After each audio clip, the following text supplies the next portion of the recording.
पुण्यात सध्या मेट्रोचं जाळं वेगाने विस्तारतंय। त्याचबरोबर आणखी तब्बल 55 किलोमीटरच्या नवीन मेट्रो मार्गाचं नियोजन देखील करण्यात आलंय। मात्र पुण्यासारख्या गर्दीच्या शहरात नवीन रस्ते आणि मेट्रो मार्ग तयार करणं हे मोठं आव्हान मानलं जातंय। त्यामुळेच महामेट्रोकडून आता डबल डेकर ट्रान्सपोर्ट कॉरिडॉरची संकल्पना राबवली जात असल्याचं सांगितलं गेलंय। पुण्यामध्ये आता डबल डेकर फ्लायओव्हर उभारले जाणार आहेत। त्यामुळे एकाच जागेमध्ये रस्ता आणि मेट्रो या दोन्ही सुविधा नागरिकांसाठी उपलब्ध होणार आहेत। म्हणूनच हा प्रकल्प आता नेमका कसा आहे, कोणत्या भागामध्ये हा प्रकल्प राबवला जाणार हे जाणून घेणं पुणेकरांसाठी अतिशय महत्त्वाचं आहे। चला तर मग लगेचच व्हिडिओला सुरुवात करूया। नमस्कार, मी रामेश्वरी आणि तुम्ही पाहताय कट टू कट। पुणे देशातील सर्वात वेगाने वाढणारं शहर आहे, पण त्याच वेगाने वाढणारी इथली वाहतूक कोंडी, सततचे सिग्नल आणि या गर्दीत तासनतास अडकणारे नागरिक आणि रोजच्या प्रवासाने हैराण झालेली लाखो लोक। आता मात्र पुण्याच्या वाहतुकीचं चित्र कायमचं बदलण्याची तयारी सुरू झाली आहे। मी असं म्हणतेय कारण पुण्यामध्ये आता फक्त मेट्रोच नाही तर शहराच्या रस्त्यांवर उभे राहणार आहेत अत्याधुनिक डबल डेकर फ्लायओव्हर। आणि पुण्याच्या इतिहासामध्ये पहिल्यांदाच इतक्या मोठ्या प्रमाणावर दुमजली उड्डाणपुलांची उभारणी ही केली जाणार असून महामेट्रोकडून यासाठी मोठी तयारी आता सुरू करण्यात आली आहे। आता डबल डेकर फ्लायओव्हर म्हणजेच खालच्या स्तरावर वाहनांसाठी 6 पदरी रस्ता असणार आणि त्याच्या वरच्या स्तरावर धावणार आहे ती मेट्रो। दरम्यान पुणे शहरामध्ये महामेट्रोने एकूण 17.72 किलोमीटरचे दुमजली उड्डाणपूल प्रस्तावित केलेत। त्यातील सर्वात चर्चेतील प्रकल्प म्हणजे वनाज ते चांदणी चौक हा मार्ग। या मार्गावर तब्बल 1.12 किलोमीटरचा डबल डेकर उड्डाणपूल उभारण्यात येणार आहे। या उड्डाणपुलाच्या पहिल्या स्तरावर वाहनांसाठी रस्ता असेल तर दुसऱ्या स्तरावर मेट्रो धावेल। विशेष म्हणजे चांदणी चौक मेट्रो स्थानकाला थेट राष्ट्रीय महामार्गाशी देखील जोडणारा पादचारी पूल देखील उभारला जाणार आहे। त्यामुळे प्रवाशांना अधिक सुलभ कनेक्टिव्हिटी सुद्धा यामुळे मिळेल। पण तुम्हाला माहितीये का, वनाज ते चांदणी चौक या भागामध्ये या डबल डेकर उड्डाणपुलाची गरज पाहिली तर पुण्यातील सर्वाधिक वाहतूक कोंडी असलेला परिसर म्हणून या भागाला ओळखलं जात आहे। कारण इथूनच काहीशा अंतरावर मुंबई बंगळुरू हा राष्ट्रीय महामार्ग आहे। त्यामुळे मुंबई किंवा साताऱ्याकडे जाणारे नागरिक हे याच भागातून जातात। शिवाय हिंजवडीकडे जाणारी मोठी वाहतूक सुद्धा याच मार्गावर असते। त्यामुळे रोजच्या वाहतुकीसोबतच इथे मोठमोठ्या ट्रॅव्हल सुद्धा रस्त्यावर आल्याने वाहन चालकांना सुद्धा मोठा त्रास इथे सहन करावा लागतोय। आणि म्हणूनच या भागासाठी हा उड्डाणपूल अतिशय उपयुक्त सुद्धा ठरू शकतोय असा विश्वास व्यक्त केला जातोय। यानंतर सर्वात मोठा आणि महत्त्वाकांक्षी प्रकल्प असेल तो म्हणजे रामवाडी ते वाघोली मार्गावरील। कारण या मार्गावर तब्बल 11.6 किलोमीटरचा डबल डेकर फ्लायओव्हर उभारण्यात येणार आहे। त्याची रचना सुद्धा खालच्या स्तरावर 6 पदरी रस्ता आणि वरच्या स्तरावर मेट्रो मार्ग अशीच असेल। त्यात पुण्यातील वाढती वाहतूक आणि पूर्व भागातील ट्रॅफिक जाम लक्षात घेता हा प्रकल्प सुद्धा गेम चेंजर मानला जातोय। विशेष म्हणजे या प्रकल्पातील 4.8 किलोमीटरचं काम हे महामेट्रो करणार असून उर्वरित 6.8 किलोमीटरचं काम जे आहे ते महाराष्ट्र पायाभूत सुविधा विकास महामंडळ म्हणजेच MSIDC कडून हे केले जाणार आहे। दरम्यान या भागामध्ये या डबल डेकर पुलाची गरज पाहिली तर रामवाडी परिसर हा पुण्याच्या पूर्व भागातील सर्वाधिक गजबजलेल्या आणि वाहतूक कोंडी असलेल्या भागांपैकी एक मानला जातोय। नगर रोड, खराडी, वाघोली, विमाननगर आणि IT पार्क कडे जाणारी मोठी वाहनांची जी वर्दळ आहे ती याच मार्गावरून होते।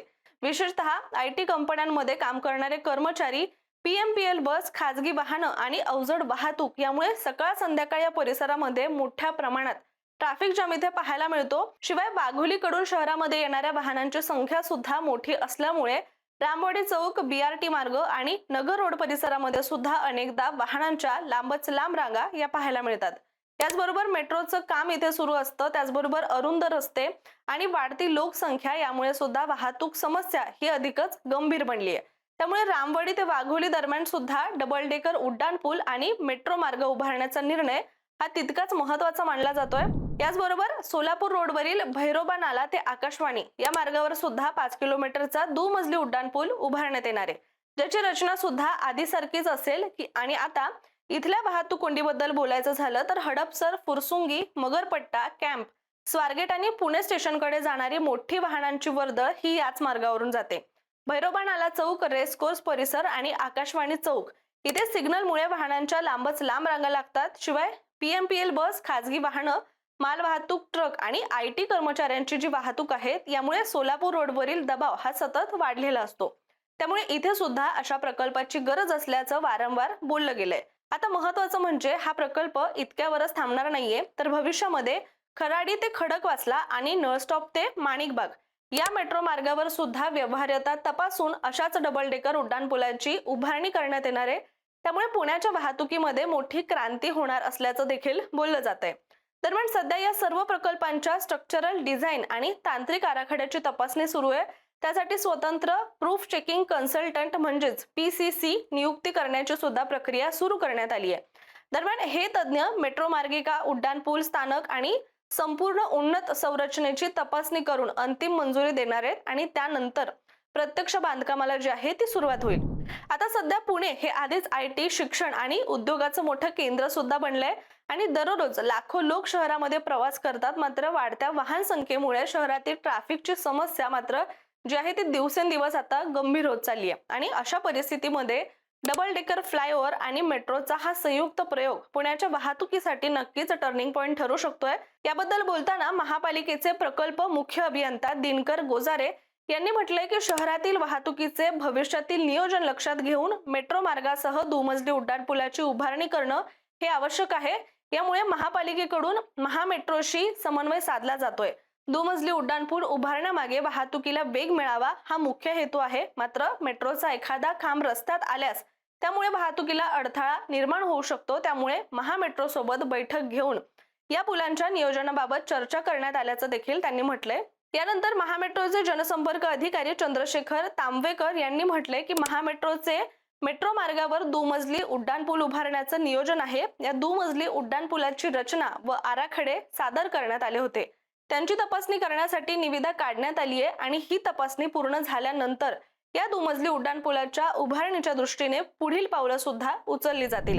आता पुणे शहराभोवती आणि पुण्यामध्ये सुद्धा वाहतुकीकरिता अनेक वेगवेगळे प्रयोग किंवा वेगवेगळे जे प्रकल्प आहेत ते युद्ध पातळीवर सुरू असल्याचं सुद्धा आपल्याला पाहायला मिळतं आणि या सगळ्याच्या माध्यमातूनच या शहराला ट्रॅफिक फ्री करणं हीच मुळात आजची गरज सुद्धा मानली जाते। त्यामुळे हे प्रकल्प अर्थात एकीकडे वाहनांसाठी वेगवान रस्ते, दुसरीकडे त्याच मार्गावरून धावणारी मेट्रो म्हणजे प्रवास एकदम सुटसुटीत होणार आणि सोयीचा सुद्धा होणार आहे।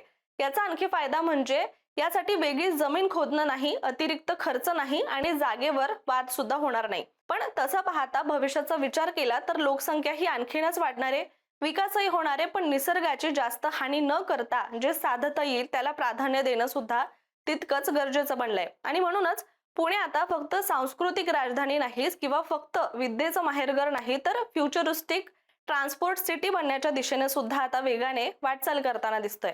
त्यामुळे तुर्तास आपण इथेच थांबूया, पण तुम्हाला हा सगळा प्रकल्प कसा वाटलाय कमेंट करून नक्कीच सांगा आणि अशाच माहितीपूर्ण व्हिडिओसाठी सुद्धा कट टू कटला सबस्क्राईब करा।